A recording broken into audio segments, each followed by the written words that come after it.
మండలంలో మాజీ మంత్రి నక్కా ఆనందబాబు విస్తృత పర్యటన. బట్టిప్రోలు మండలంలో రానున్న సార్వత్రిక ఎన్నికల్లో భాగంగా మాజీ మంత్రి, నియోజకవర్గ కూటమి అభ్యర్థి నక్కా ఆనందబాబు తెలుగుదేశం పార్టీ శ్రేణులతో కలిసి ఎన్నికల ప్రచారం నిర్వహించారు. పెదపులివరు, అబ్బనగూడవల్లి, పెనమర్రు, కోడిపర్రు, బలిజేపల్లి తదితర గ్రామాలలో ప్రచారం నిర్వహించారు. ఈ సందర్భంగా చంద్రబాబు నాయుడు రూపొందించిన సూపర్ 6 పథకాలను ప్రజలకు వివరించారు. ప్రతి గ్రామంలో ఆనందబాబుకు అపూర్వ స్వాగతం లభించింది.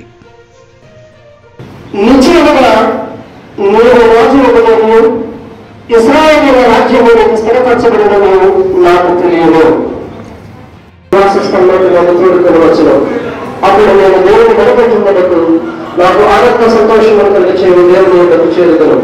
దేవా, నా దేవా, సీతారామ ఆలోచించండి కృతజ్ఞత ఆస్పత్రులను చెల్లించదును. ప్రభావములను కనికరించము, క్రీస్తు మమ్మల్ని కనికరించము.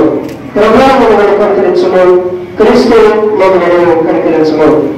ఈ ఎన్నికలపై ఏర్పాటు చేయబడినటువంటి లేఖన భాగము దేవుని యొక్క పరిశుద్ధ గ్రంథములో నుండి మొదటి సమూహ గ్రంథము 24వ అధ్యాయము 20వ వచన భాగాన్ని చదువుకున్నాం. నిశ్చయముగా నేను రాజులకు ఇశ్రాయేలు రాజ్యము స్థిరపరచబడినను నాకు తెలియదు.